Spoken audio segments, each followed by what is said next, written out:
गाड़ी बंद हो गई। ये 5 मिनट बाद इसका कंडीशन ही होता। ये देखिए,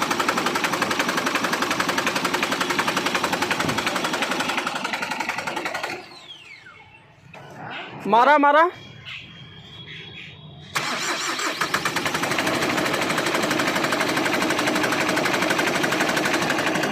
रुक जा, रुक जा।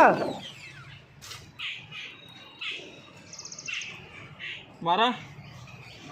हाँ हाँ मारा।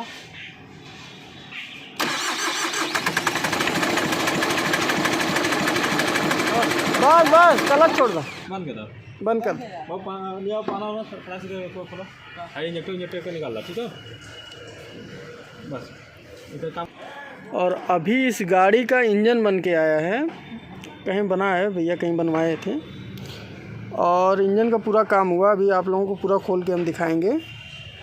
और गाड़ी मुश्किल से 5 से 7 मिनट बाद पूरी हीट हो जा रही है, उसके बाद बंद हो रही है। और इसके कूलेंट से अभी आप लोगों को दिखाएं, पूरा धुआं जैसा निकल रहा है, बहुत ज़्यादा हीट हो रही है। और जो है कि ये देखिए, कचरा काफ़ी आ रहा है इसमें से। तो अभी इसका हम लोग हेड खोल के देखते हैं।